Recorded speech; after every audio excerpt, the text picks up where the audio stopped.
Assalamu alaikum.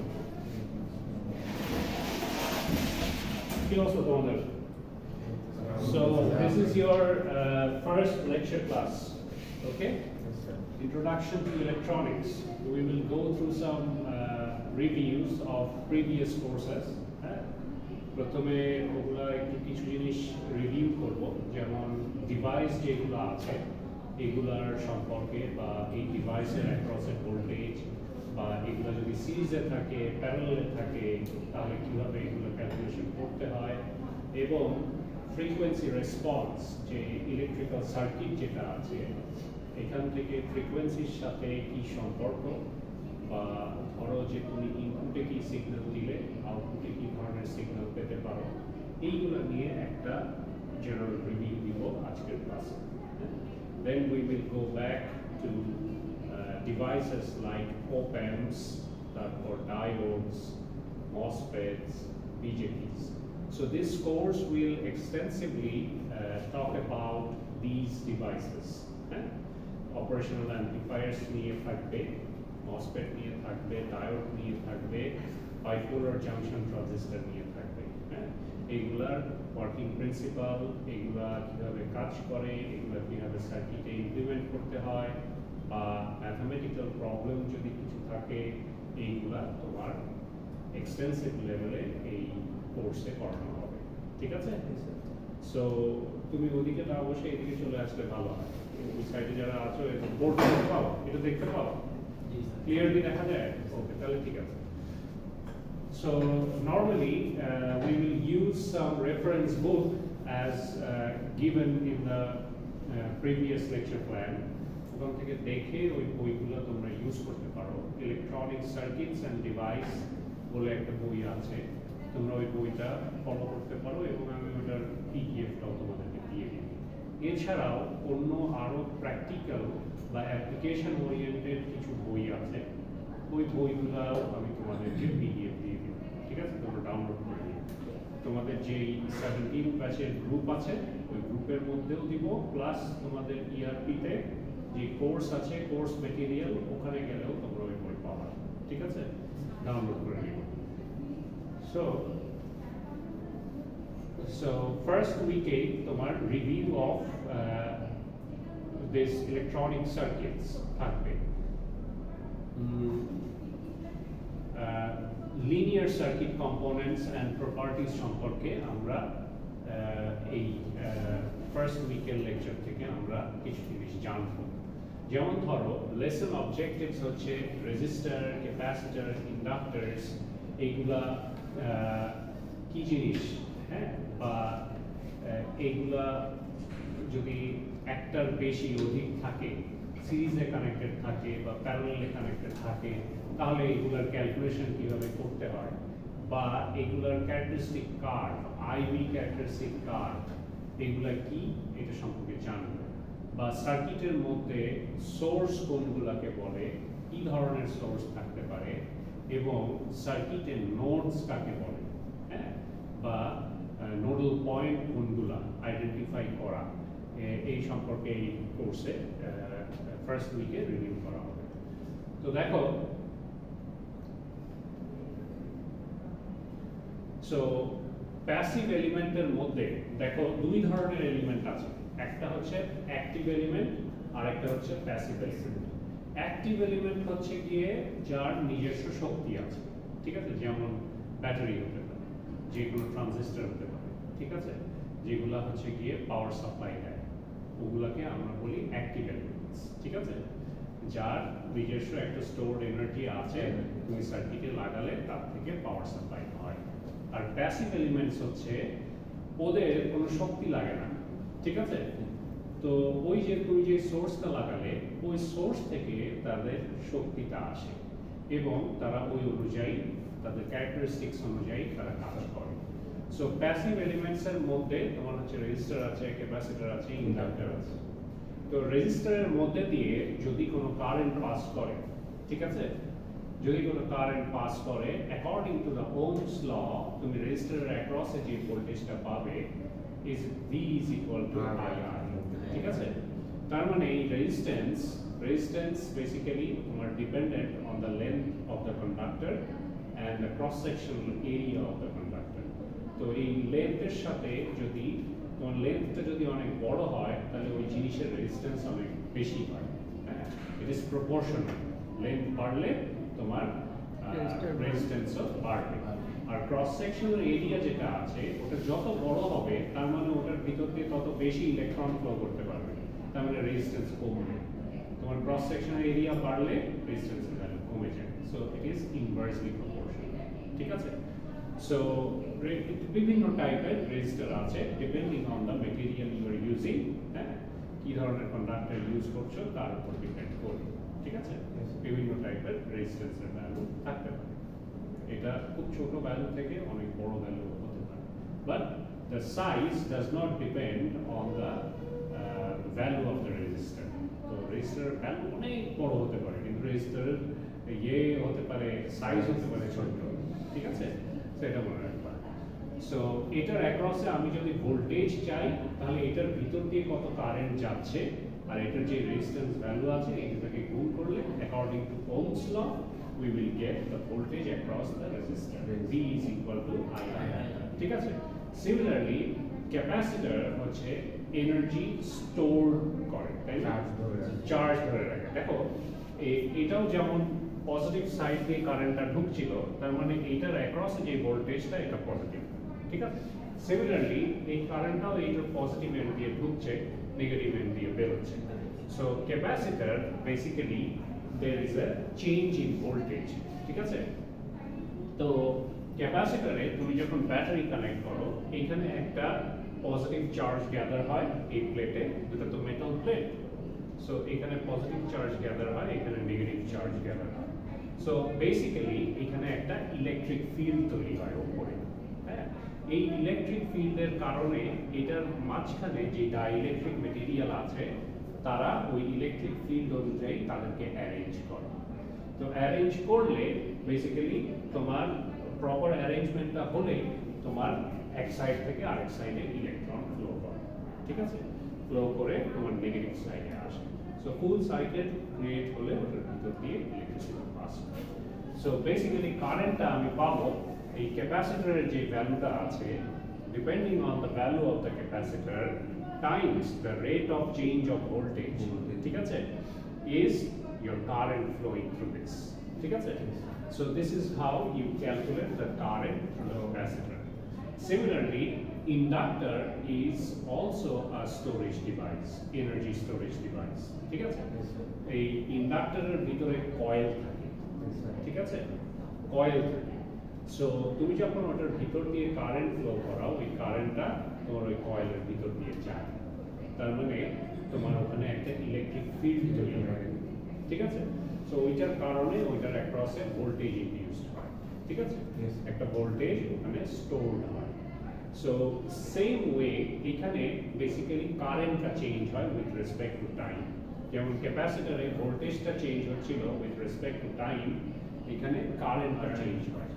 So ইন্ডাক্টরের যে নিজস্ব ভ্যালু, ওই ইন্ডাক্টরের value times the rate of change of current will basically give you the voltage across the inductor. ঠিক আছে? So that is how you basically calculate the voltages across these passive elements. ঠিক আছে? So এই যে এখানে current বের করেছো, এটাকে যদি তুমি ইন্টিগ্রেশন করো তাহলে এখান থেকেও তুমি ভোল্টেজ ক্যালকুলেট করতে পারবে। ঠিক আছে?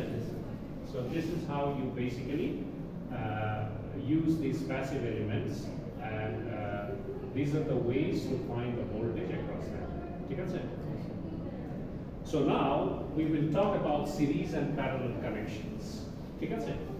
তো রেজিস্টার তোমার যদি এই পজিশনে কানেক্টেড থাকে, ধরো যে কারেন্ট এটার ভিতর দিয়ে যাচ্ছে, সো এটার ভিতর দিয়ে গিয়ে আবার এটার ভিতর দিয়ে গেল, they are basically connected in series. So same current is flowing through this resistor and through this resistor. There is no change in current. ঠিক আছে?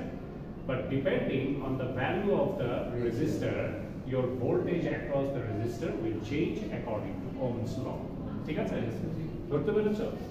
But in parallel, যদি রেজিস্টারগুলো এরকম কানেক্টেড হয় আর কারেন্ট যদি এদিক দিয়ে ঢোকে, দেখবে যে এই পয়েন্টে এসে কারেন্ট এখানে এখানে এখানে ভাগ হয়ে যাচ্ছে। তো তিনটা ভাগে কারেন্ট ভাগ হয়ে যাচ্ছে রেজিস্টারের ভ্যালু যাই হোক না কেন you will use the same Ohm's law to find the voltage across each resistor. You will see that the voltage across the parallel resistors are equal. মানে voltage parallel resistor is same. ঠিক আছে? So to calculate the parallel resistor, আমরা normally এই ফর্মুলাটা use করি, তাই না? দেখো এই তিনটাই প্যারালালে আছে। তো 1/R1 plus 1/R2 plus 1/R3 ঠিক আছে 1/R is equal to basically this তাই না সো এটাকে ইনভার্ট করলে আর এইটা আসে সো এইটার একটা ইজি ওয়ে আছে যদি দুইটা রেজিস্টার এরকম প্যারালালে থাকে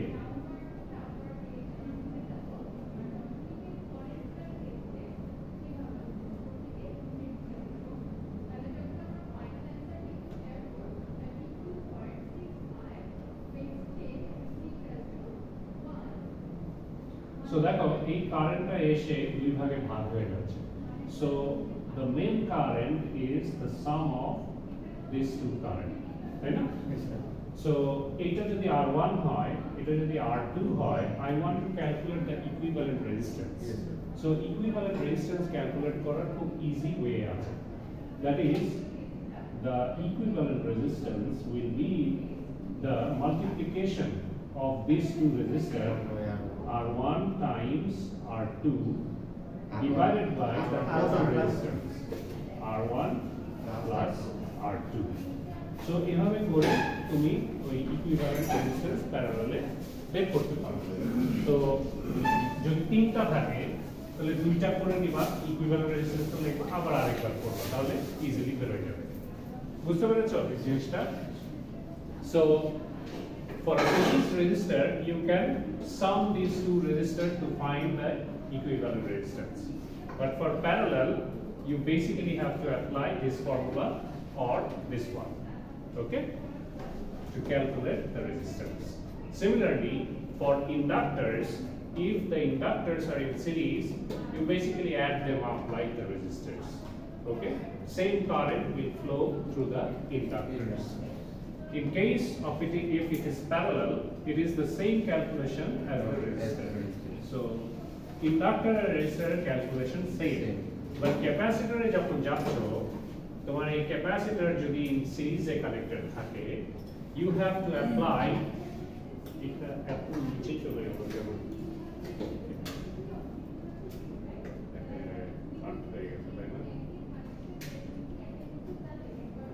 anyways এইটা হবে যদি সিরিজে থাকে তিনটা ক্যাপাসিটর তাহলে C will be is equal to 1 by C1 plus 1 by C2 plus 1 by C3 so the calculation should be like the parallel resistance if the capacitor is in series but capacitor যদি parallel connected থাকে resistor যেরকম সিরিজে calculation ছিল ঠিক ওইভাবে ক্যাপাসিটরগুলোকে add করতে হয় so এই এতটুকু মনে রাখবা ঠিক আছে কনফিউশন আছে এগুলোতে স্যার জেনারেল রিভিউ করাচ্ছি ওইখানে দেখা যায় আচ্ছা দেখো দ্য কানেকশনস অ্যান্ড সোর্সেস তো নর্মালি তোমার গ্রাউন্ড কানেকশনের সিম্বল হচ্ছে এটা রেফারেন্স ফর জিরো ভোল্টেজ আমাদের যদি একটা সোর্সে দুইটা টার্মিনাল থাকে একটা পজিটিভ আর একটা নেগেটিভ আমরা ওই নেগেটিভ টার্মিনালটাকে সবসময় রেফারেন্স টার্মিনাল ধরে নিই হ্যাঁ সোর্সের সো ওইটাই বেসিক্যালি গ্রাউন্ড লেভেল ঠিক আছে আর দেখো নোডস কাকে বলে যদি তোমার অনেক কয়টা ব্রাঞ্চ হ্যাঁ অনেক কয়টা ব্রাঞ্চ এসে এক জায়গায় মিট করে হ্যাঁ তাহলে ওইটাকে আমরা বলি নোডাল পয়েন্ট সো এই যে এখানে যে আঁকিয়েছি না এটা একটা ব্রাঞ্চ এটা একটা ব্রাঞ্চ এটা একটা ব্রাঞ্চ দেখো এই তিনটা ব্রাঞ্চ এসে এই পয়েন্টে মিট করেছে so this is one node okay আর voltage source can be of different types তো ইন্ডিপেন্ডেন্ট ভোল্টেজ সোর্স হতে পারে আবার ডিপেন্ডেন্ট ভোল্টেজ সোর্স হতে পারে। তো ইন্ডিপেন্ডেন্ট যত ভোল্টেজ সোর্স আছে এই সার্কেল দিয়ে ডিনোট করা হয়। যদি এটা ভোল্টেজ সোর্স হয়ে থাকে তাহলে এখানে পোলারিটি দেওয়া থাকে। এটা হচ্ছে ডিসি সোর্স, প্লাস মাইনাস দেওয়া থাকলে এটাকে ডিসি সোর্স বলে। আর যদি এরকম একটা সাইন ওয়েভের মতো থাকে তাহলে ওটা এসি সোর্স। সিমিলারলি কারেন্টের জন্য তোমার এরকম একটা অ্যারো থাকে, অ্যারো ডিরেকশন দেওয়া থাকে। কারেন্ট তো ফ্লো করে, so you need the direction. ঠিক আছে? সো কারেন্ট ইন্ডিপেন্ডেন্ট কারেন্ট সোর্সের জন্য এরকম ডিরেকশন দেওয়া থাকে। বাট ভোল্টেজ সোর্স যদি এটা ইন্ডিপেন্ডেন্ট ভোল্টেজ সোর্স যদি এটা হয়ে যায়, ডিপেন্ডেন্ট ভোল্টেজ সোর্স হবে ডায়মন্ড শেপড, মানে চারকোনা। ওকে? সো সিমিলারলি কারেন্ট সোর্সও ডায়মন্ড শেপড, বাট ভিতরের যে ইয়েগুলো ওগুলো সেম থাকবে। Okay, so this is what you need to know. আর দেখো এই যে সার্কিট কানেকশনস, তো এখানে দুটো সার্কিট আছে, বেসিক্যালি সেম সার্কিট। হ্যাঁ, there is no difference, but একটু ডিফারেন্ট ভাবে আঁকানো হয়েছে। If you consider this one, ঠিক আছে, if you consider a loop over here, ঠিক আছে, যদি এই লুপটা নাও, তো এখানের ভোল্টেজ লুপে যতগুলা এলিমেন্ট আছে তাদের ভোল্টেজের sum should be equal to 0 according to Kirchhoff's voltage law. তো এই বড় লুপটা যদি তুমি নাও, এই বড় লুপটা, তাহলে এইখানের ভোল্টেজ প্লাস এইখানের ভোল্টেজ প্লাস এইখানের ভোল্টেজ প্লাস এইখানের ভোল্টেজ প্লাস এইখানের voltage should be equal to 0। ঠিক আছে, মনে রাখবা এটা। আবার দেখো এইখানে কয়টা নোড আছে বের করতে পারবা? দেখো এইটা এটা দুটো কম্পোনেন্ট, এই দুটো কম্পোনেন্ট এসে এইখানে লেগেছে, এটাকে একটা নোড বলতে পারো, কিন্তু এখানে সেম কারেন্ট ফ্লো করে। ঠিক আছে, এইটা এটা এই যে দেখো এখানে একটা ব্রাঞ্চ, এখানে একটা ব্রাঞ্চ, এখানে একটা ব্রাঞ্চ, তিনটা ব্রাঞ্চ আছে না? তিনটা ব্রাঞ্চ এসে এই পয়েন্টে মিট করেছে, তাহলে এটা একটা সিঙ্গেল নোড। ঠিক আছে, সিমিলারলি দেখো এইটা এইটা আর এইটা এসে এখানে মিট করেছে, তাহলে এটা আমার আরেকটা নোড। ওকে, আবার এটা এটা আর এটা এসে এখানে মিট করেছে, সো এটা আমার আরেকটা নোড হতে পারে। আবার দেখো এইটা আর এটা এই জায়গাটায় মিট করেছে, সো এটাও একটা নোড, বাট এখানে সেম কারেন্ট ফ্লো করছে as they are in series. ঠিক আছে, আবার দেখো এইটা এইটা আর এইটা এসে এই গ্রাউন্ড পয়েন্টে মিট করেছে, this is the reference node. ঠিক আছে, যেহেতু এটা গ্রাউন্ডের সাথে কানেক্টেড। তো দেখো যখন একটা ভোল্টেজ সোর্স আর রেজিস্ট্যান্স যেগুলো গ্রাউন্ডের সাথে কানেক্টেড থাকবে, এগুলোকে তুমি সেপারেটও ড্র করতে পারো।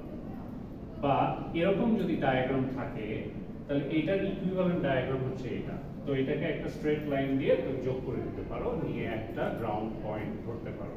ঠিক আছে, so this is what is শোন ওভার হিয়ার। তো এই ম্যাথমেটিক্যাল প্রবলেমটা করো তো, ওই লুপ দিয়ে, ভোল্টেজ লুপ। এইখানে যদি আমি লুপ ইউজ করি, ঠিক আছে, তাহলে এইখানের sum of the voltage should be equal to 0। এই রেজিস্টার R2 তে যত ভোল্টেজ, এখানের যত ভোল্টেজ, এখানের যত ভোল্টেজ, এখানের যত ভোল্টেজ, সবকটাকে তুমি যদি যোগ করো তাহলে তোমার voltage should be equal to 0 according to Kirchhoff's voltage law.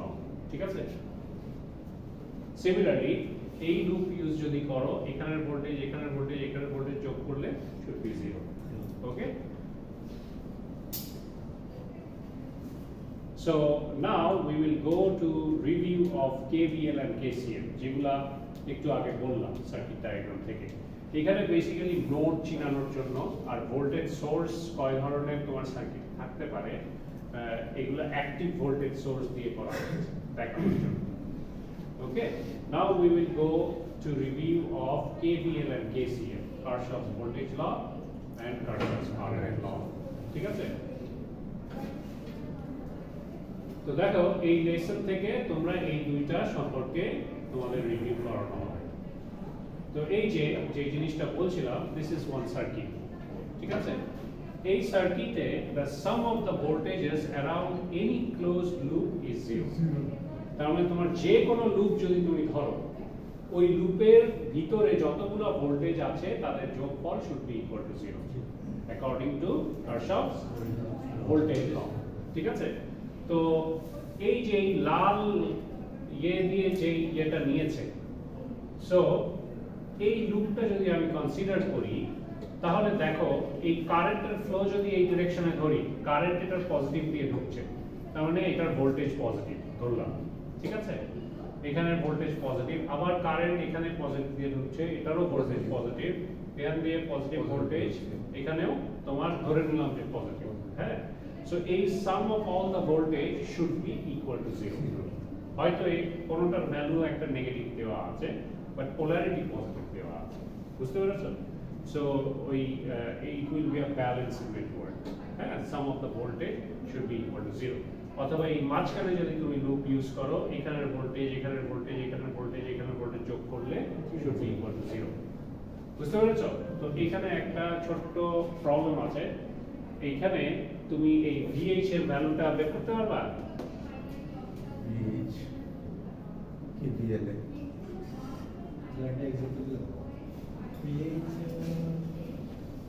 VH এর ভ্যালুটা বের করো তো এই লুপটা কনসিডার করে। হ্যাঁ,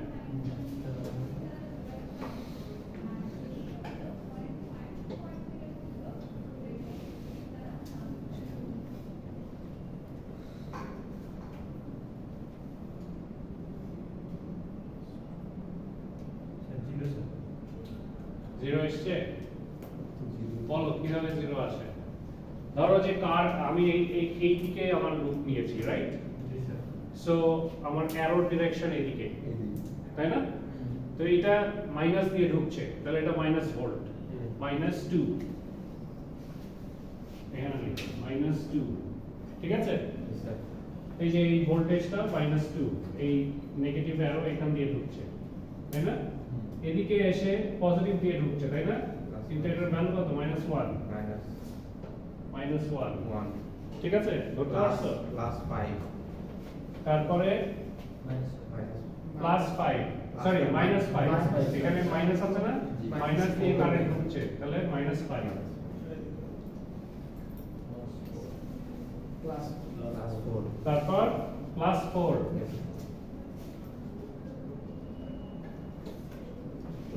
তারপর এটা প্লাস না, প্লাস VH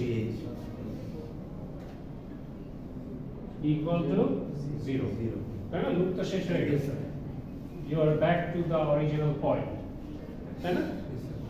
সো তাহলে এখানে ক্যালকুলেট করলে কি হয়? -2 -1 এটা -8, তাহলে -4, -4 প্লাস VH প্লাস 4 হবে 0, VH is equal to +4 volt. বুঝতে পেরেছো? This is how to calculate. Okay? So VH +4 volt হলেই তোমার এই ভোল্টেজ, এই loop voltage should be equal to 0. ঠিক আছে?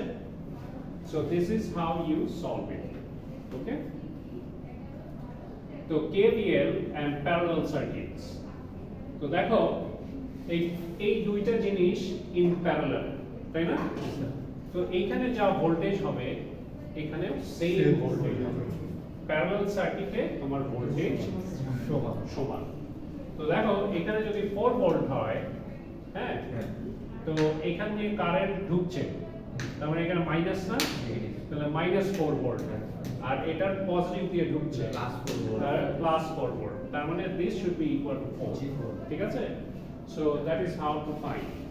সো ওই লুপ ইউজ করলে এই দুটো যোগ করলে বেসিক্যালি 0 হবে, ঠিক আছে?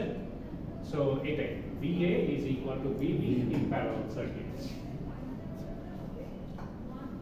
Similarly এই যে এখানে একটা एग्जांपल দিয়েছে, তো এখানে তুমি যে কোনো লুপই ইউজ করো না কেন, you can find these unknown terms, এই V out, এই ভোল্টেজটা তুমি বের করতে পারবে যদি তুমি এখানে লুপ ইউজ করো, তাই না?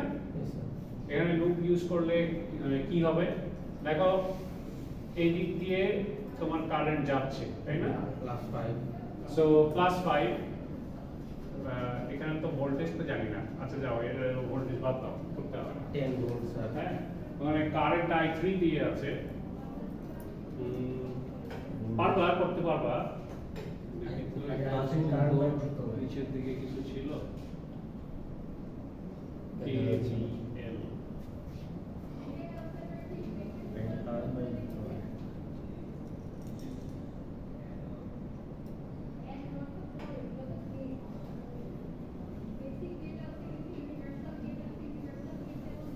হ্যাঁ ঠিক আছে, কারেন্ট তো দেওয়া আছে, ধরো যে এই কারেন্ট গুলো গিভেন, I1, ঠিক আছে, I2, I3 তাহলে এখানে ভোল্টেজ কিভাবে বের করবা? এই লুপ ইউজ করতে হবে। হ্যাঁ তাহলে এই লুপ যদি ইউজ করো, এটা হচ্ছে তোমার পজিটিভ ধরে নাও, ঠিক আছে, কারণ হায়ার পটেনশিয়াল থেকে লোয়ার পটেনশিয়ালে কারেন্ট ফ্লো করে, so this must be positive. তাহলে এখানে ভোল্টেজ কত? 5 Times I3, Ohm's law use করলে এইখানে রেজিস্ট্যান্সের ভোল্টেজ ড্রপ পাওয়া। সো এই ভোল্টেজ এটা পজিটিভ দিয়ে ঢুকছে প্লাস 2 ভোল্ট, আর এটা মাইনাস দিয়ে ঢুকছে, তাহলে minus V0 should be equal to 0। তো ওখান থেকে তুমি ইজিলি বের করতে পারবে। So this is how you calculate and find out what is the unknown parameter, ঠিক আছে। তো এখানে কারশফস কারেন্ট ল বলেছে। তো কারশফস কারেন্ট ল হচ্ছে নোডাল পয়েন্ট নিয়ে কাজ। তো নরমালি যতগুলা কারেন্ট ঢুকছে তাদের যোগফল একটা নোড পয়েন্টে, একটা সিঙ্গেল নোড পয়েন্টে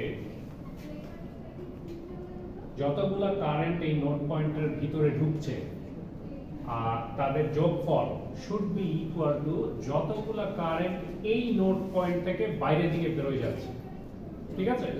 তো এরকম যদি হয়, এটা ঢুকছে, এটা ঢুকছে, এটা বেরোচ্ছে, এটা ঢুকছে, তাহলে এটা যদি I1 হয়, এটা I2, এটা I3, এটা I4, তাহলে তোমার ইকুয়েশন কি হবে? sum of all the currents entering, কি কারেন্ট এখানে এন্টার করতেছে? I1, I2, I3, তাদের যোগফল, তার মানে I1 + I2 + I3 কার সমান হবে? Equal to I4। বুঝতে পেরেছো? So this is what KCL tells। অথবা এই যতগুলা কারেন্ট আছে তাদের যোগফল শুড বি ইকুয়াল টু 0, ঠিক আছে। So that is what is শোন ওভার হিয়ার। এই যে এখানে একটা সার্কিট আছে, এই পয়েন্টে তুমি যদি কারেন্ট বের করতে চাও, তাহলে এই কারেন্টটা এই নোড পয়েন্টে ঢুকছে, আর কি ঢুকছে? এটা ঢুকছে, তাই না? তাহলে এই দুটোর যোগফল শুড বি ইকুয়াল টু, বেরোচ্ছে কোনগুলা? এইটা আর এইটা, তাই না? তাহলে এই দুটোর যোগফলের সমান এই দুটোর যোগফল হবে, ওকে। সো এটাই এখানে বলেছে, ওকে। KCL and series circuits।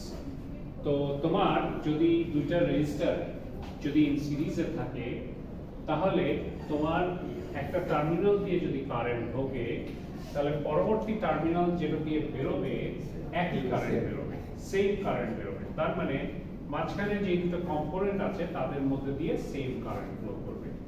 So সিরিজে থাকলে KCL কারেন্ট সমান হয়, ওকে।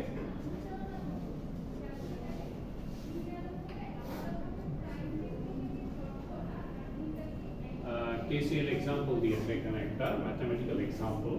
তোমার এই পয়েন্টের বা এই যে কারেন্টগুলো তোমাকে বের করতে বলে, দেখাতে বলেছে ইকুয়েশন লিখে, যে এই পয়েন্টে যদি নোডাল পয়েন্ট হয় তাহলে এইখানে ইকুয়েশন কি হবে বলো তো দেখি। এখানে হলো I1, দেখি লাস্টেরটার অ্যারো কোথাও আছে? I1 সমান হবে sir I2 + I3।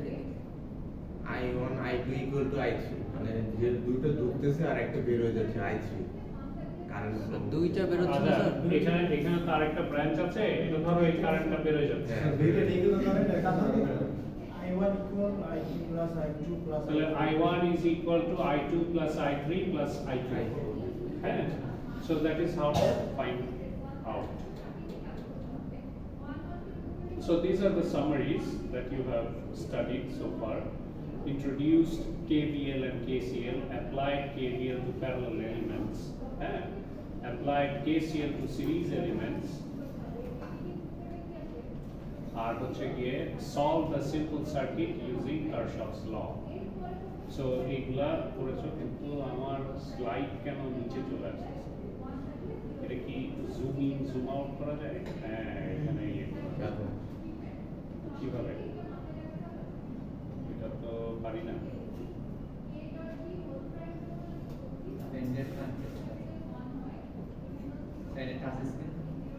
Touch touch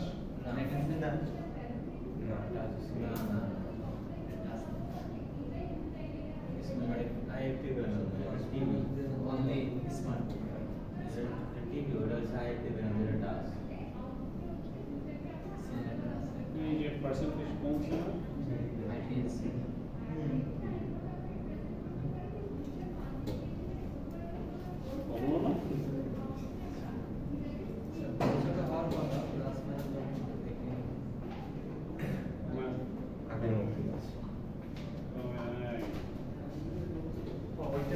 percentage দেখাচ্ছে কত রিয়েল এই কিন্তু এই যে এখানে জুমের গিয়া এখানে নিচে যাই কিনা অপশন কোথায় গেল ও আছে টিভি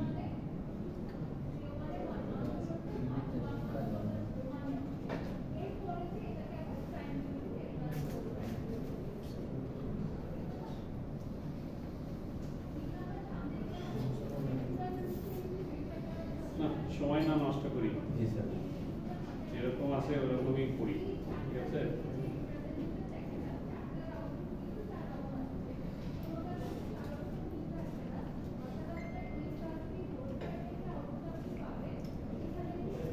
হ্যাঁ now review of impedance so এখন তোমাদেরকে ইম্পিডেন্স সম্পর্কে একটা ধারণা দেব সো impedances for steady state sinusoidal inputs basically AC wave থাকলে কি রকম হয় স্টেডি স্টেটে মানে যখন সিস্টেমটা স্টেবল ওই সময়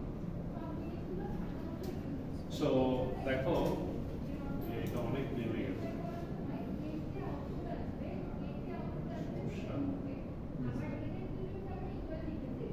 আচ্ছা ঠিক আছে পরের দিনে একদম পাওয়ার পয়েন্ট পিডিএফ দেখে মনে হয় এরকম আচ্ছা দেখো বেসিক্যালি আমরা তিনটা প্যাসিভ এলিমেন্ট সম্পর্কে পড়েছি একটা হচ্ছে রেজিস্টার একটা ক্যাপাসিটর আর একটা হচ্ছে ইন্ডাক্ট্যান্স তো যেটা দেখেছি ওটা হচ্ছে গিয়ে তোমার ডিসি সার্কিটস এর রেজিস্টার্স হ্যাঁ রেজিস্টার্স যা আছে হ্যাঁ বাট তোমার এসি ওয়েভ এসি সিগন্যাল যদি তুমি অ্যাপ্লাই করো ইন দ্যাট কেস এই প্যাসিভ এলিমেন্টস গুলো কিভাবে কাজ করে বা এদের ক্যারেক্টারিস্টিক্স কি এটা সম্পর্কে তোমার জানতে হবে রাইট তো দেখো যখনই তোমার ওখানে এসি সার্কিটস আছে there is complex parameters ঠিক আছে there are imaginary parameters ঠিক আছে so real axis থাকে imaginary axis থাকে ওকে কারণ it is always changing it is always varying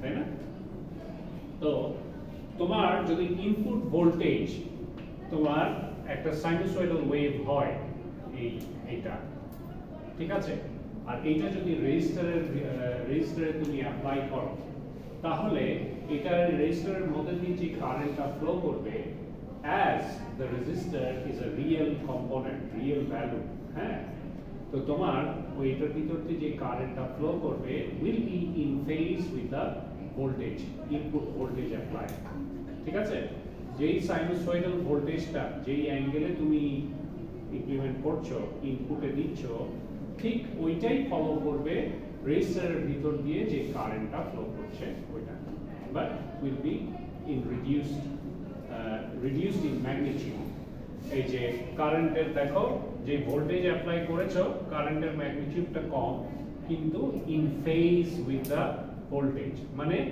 তোমার ইন ফেজ বলতে কি বোঝায় যে 0 টু 180 ডিগ্রি যে টাইম জোনের মধ্যে আছে তোমার যখন এইখানে ধরো যে 30 ডিগ্রি ঠিক আছে 30 ডিগ্রিতে তোমার ভোল্টেজের যে ভ্যালু থাকবে ওটার থেকে কিছু পার্সেন্টেজ রিডিউসড কারেন্ট তুমি পাবে but will be in phase মানে একসাথে আবার 90 ডিগ্রিতে দেখো এই ভোল্টেজের ভ্যালু ম্যাক্সিমাম ওই 90 ডিগ্রিতে কারেন্টের ভ্যালুও তুমি ম্যাক্সিমাম পাবা ঠিক আছে আবার এই 180 ডিগ্রিতে ভোল্টেজের ভ্যালু 0 তো তখন কারেন্টের ভ্যালুও তোমার 0 হবে তার মানে দে আর ইন ফেজ মানে একই সাথে মুভ করছে ঠিক আছে সো এটাই বাট এই রেজিস্টার ইম্পিডেন্স যদি আমি ক্যালকুলেট করি as there is no other imaginary components with it তাহলে এটার ZR should be equal to R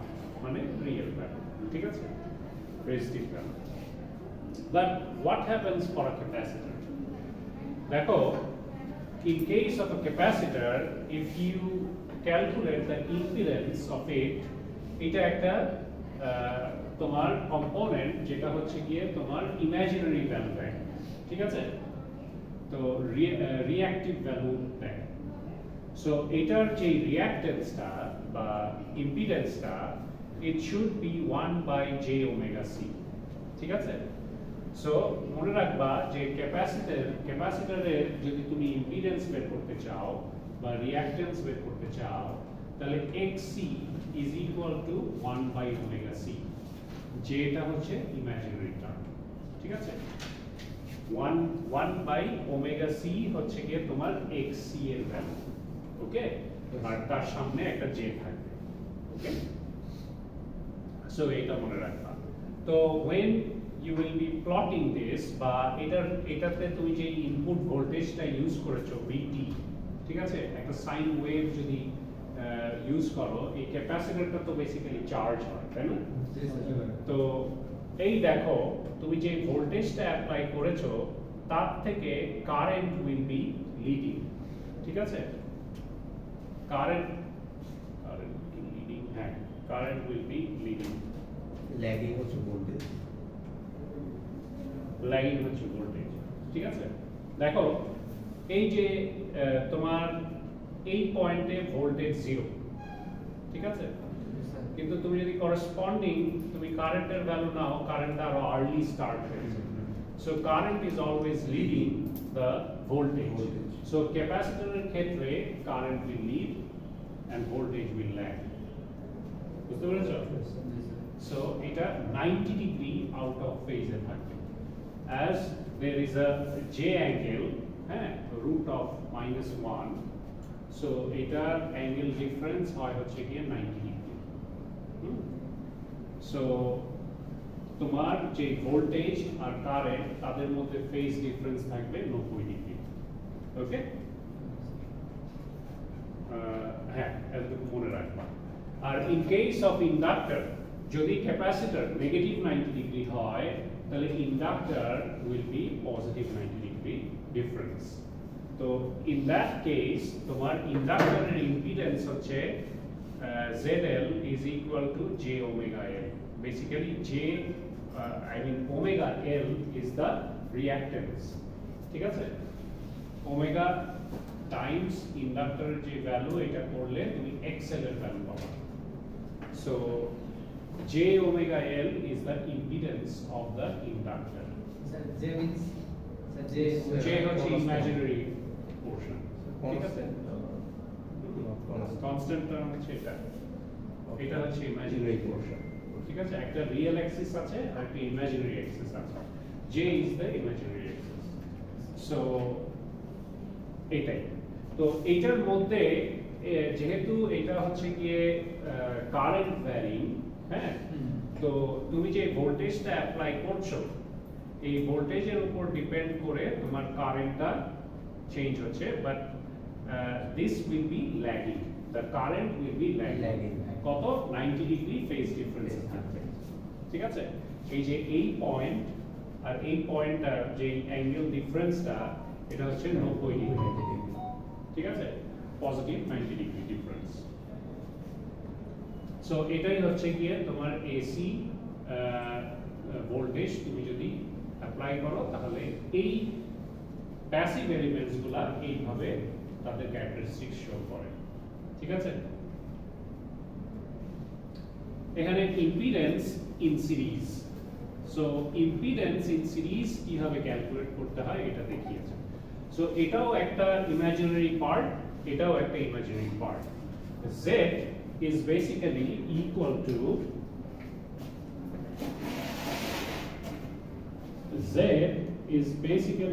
to R plus J omega L minus J omega C. Sorry, omega L না দিয়ে এখানে XL দিলে ভালো হতো। আচ্ছা, 1 by omega C, ঠিক আছে? বুঝতে পারছো? So this is your equation. তো Z1 হচ্ছে গিয়ে তোমার R1 L আর C এর ভ্যালুটা হয়তো এখানে ডিফারেন্ট, এখানেও সিমিলারলি ওরকম। তো এখানে তোমার সার্কিটে নরমালি তোমার একটা রেজিস্টর থাকতে পারে, একটা ক্যাপাসিটর থাকতে পারে, একটা ইন্ডাক্টর থাকতে পারে, হ্যাঁ? তো তখন তোমার ক্যালকুলেট করার ফর্মুলা হচ্ছে Z is equal to R plus J omega L minus omega C this. ওকে, ব্র্যাকেটের মধ্যে রাখো, যেটাকে যদি বাইরে রাখো, হ্যাঁ? So this is how to calculate the impedance of that circuit. তো এখানে যেহেতু জেনারেলাইজড করে দিয়েছে এটা দুইটা সিরিজে আছে তাহলে ইকুইভ্যালেন্ট ইম্পিডেন্স কি হবে Z1 plus Z2 as they are in series ঠিক আছে so if you are told to find the current you have the voltage you have the total impedance you can find the current using Ohm's law I is equal to V by this impedance Z1 plus Z2 তাই না এই সিরিজে থাকে এই যে এখানে দেখা যাচ্ছে equivalent impedance is equal to some of all the impedance যেহেতু তিনটাই সিরিজে আছে তিনটাকে যোগ করেছে হ্যাঁ ওই Z3 টা নিচে ছিল কেটে গেছে সো ওটা হচ্ছে সিরিজে থাকে বাট প্যারালালে থাকলে ঠিক প্যারালাল রেজিস্ট্যান্স যেভাবে ক্যালকুলেট করো ওইভাবে ইকুইভ্যালেন্ট ইম্পিডেন্সও ক্যালকুলেট করবা করার পর তোমার যদি কোনো জায়গায় কোনো কারেন্ট বা ভোল্টেজ বের করতে বলে ওহমস ল ইউজ করে করবে ঠিক আছে so it is the same process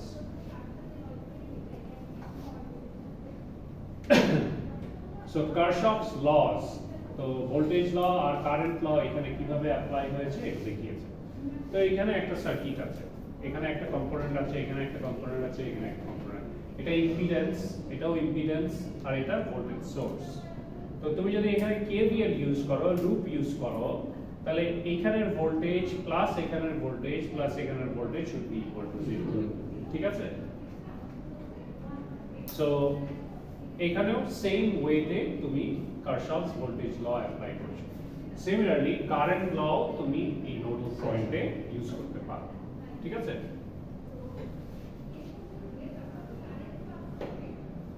series RC circuit তো এরকম সার্কিট যদি থাকে হ্যাঁ you can basically calculate the transfer function of this circuit তো ট্রান্সফার ফাংশন হচ্ছে এই যে ইনপুটে একটা ভোল্টেজ দিয়েছো না তুমি এই ক্যাপাসিটরের আউটপুটে কত ভোল্টেজ হবে এটা তুমি ক্যালকুলেট করতে পারো বাট যে ভোল্টেজটা হবে এইটা is a multiple of some response তাই না ট্রান্সফার রেসপন্স তো ওই ট্রান্সফার রেসপন্স গুণ এই আউটপুট সরি ইনপুট ভ্যালুটা করলে তুমি আউটপুট ভ্যালু পাবা ঠিক আছে তার মানে তুমি ইনপুটে একটা ভোল্টেজ দিচ্ছ আউটপুটে তো ডেফিনেটলি একটা সিগন্যাল পাবে ধরো ইনপুটে তুমি যদি সাইনোসয়েডাল সিগন্যাল দাও আউটপুটেও তোমার সাইনোসয়েডাল সিগন্যালই আসবে কিন্তু ওই সাইনোসয়েডাল সিগন্যালটা কি হবে some multiple of that input signal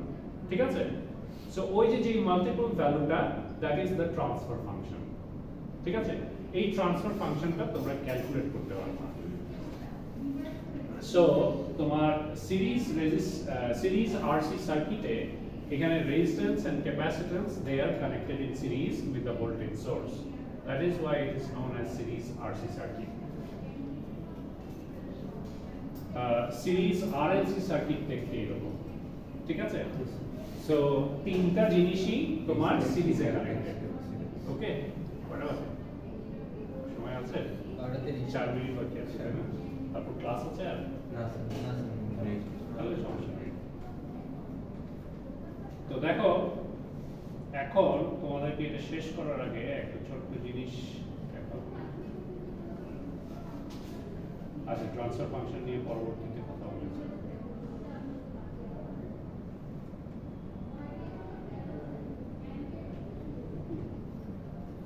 তো এখানে তোমাদেরকে একটু ছোট্ট করে বুঝিয়ে দিই তাহলে বুঝতে সুবিধা হবে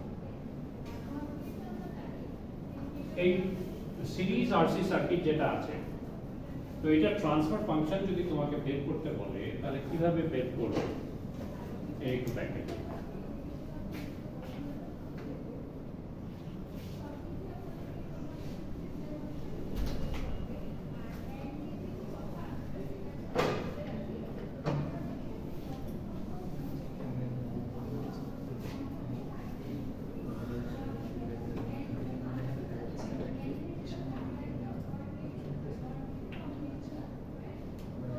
বোর্ড কি দেখা যায় না বোর্ড এখানে দেখা যাচ্ছে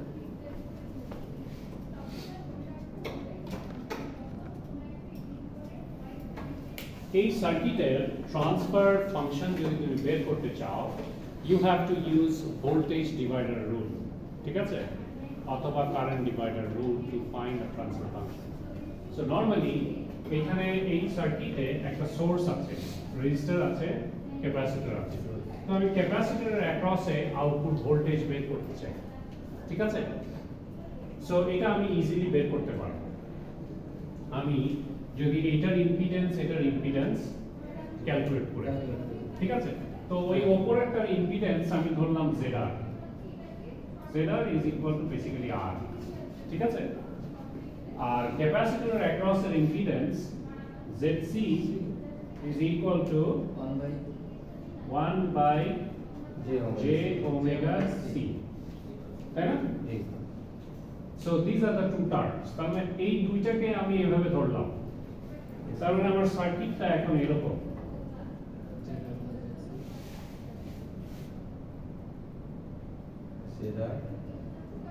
ZC, ঠিক আছে, and I need to find the voltage across this capacitor, V out, and this is my V in, ঠিক আছে। তাহলে আমি ভোল্টেজ ডিভাইডার রুল ইউজ করে V out আমি ইজিলি বের করতে পারি না? V out should be equal to তোমার যেইটার ভোল্টেজ বের করব সেইটার reactance impedance divided by the total impedance into supply voltage. বুঝতে পেরেছো? So this is basically my HW transfer function, ঠিক আছে। তার মানে এই ভ্যালুটা দিয়ে আমি যদি ইনপুটকে গুণ করি তাহলে আমি আউটপুট পাবো, ওকে। তার মানে আমি ইনপুট থেকে আউটপুটে ট্রান্সফার করছি, বুঝতে পারছো আমার কথা? So this is my transfer function. তো এটা তো ZC, ZR, ZC, তো এই যে ZR আর ZC তো এইটা, তো এখানে যদি আমি বসাই,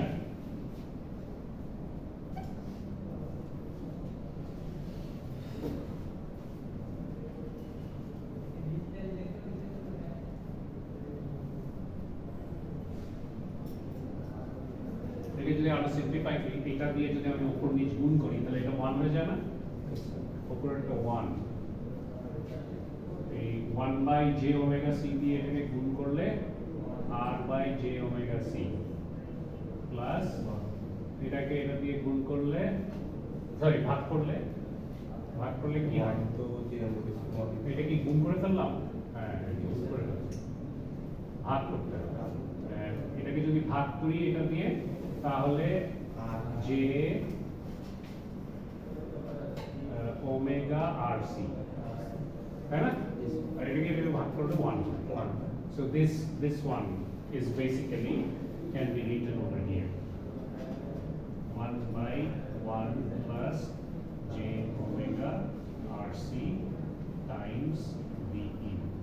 So V out is this. This is my transfer function. ঠিক আছে। সিমিলারলি তোমার এখানে যদি একটা রেজিস্টার থাকতো, একটা ইন্ডাক্টর থাকতো, একটা ক্যাপাসিটর থাকতো, ওটাও আমি ক্যালকুলেট করতে পারতাম। তো এরকম করে ট্রান্সফার ফাংশন ইজিলি ক্যালকুলেট করা যায় এই সার্কিটে, ঠিক আছে। সো এই ট্রান্সফার ফাংশনটা আমার লাগে কারণ I need to C the frequency response, ঠিক আছে। জিনিস তুমি যখন ইউজ করছো সে কোন ফ্রিকোয়েন্সিতে কিভাবে তার ক্যারেক্টারিস্টিক্স চেঞ্জ হচ্ছে বা কিভাবে সে কাজ করছে, তোমার যেই কাজটা তুমি চাচ্ছ যেটা হওয়া উচিত ওটা হচ্ছে কিনা, বা আমি যদি হাই ফ্রিকোয়েন্সি ইউজ করে ফেলি ওটা আমি ইউজ করতে পারবো কিনা, আমার মেশিন লাস্ট করবে কিনা, এইগুলো অ্যানালাইসিস করার জন্য এটা লাগে। ধরতে পেরেছো কেন? এই বেসিক আইডিয়াগুলো তোমাদের থাকতে হবে, ওকে, যাতে প্র্যাকটিক্যাল লাইফে তুমি যখন মেশিন ইউজ করছো বা ইলেকট্রনিক্স ইউজ করছো এগুলো ধরতে পারো, ওকে। So this kind of circuit can be represented in the form transfer function দিয়ে, ঠিক আছে। সো সিমিলারলি এটা ক্যাপাসিটরের অ্যাক্রসে বের করেছো তাই না? Yes, sir. রেজিস্টারের অ্যাক্রসে বের করতে পারবে। বুঝতে পেরেছো? Yes, sir. তার মানে এইটা ক্যারেক্টারিস্টিক্স অফ দ্য ক্যাপাসিটর এই সার্কিটে। তাহলে রেজিস্টারের ক্যারেক্টারিস্টিক্সও তুমি আলাদা করে রেজিস্টারের অ্যাক্রসের ভোল্টেজ বের করতে পারবে। সিমিলারলি এখানে ইন্ডাক্টর থাকলে ইন্ডাক্টরের অ্যাক্রসেও তুমি বের করতে পারবে। So you need to find the transfer function. Now you know why the transfer function is used.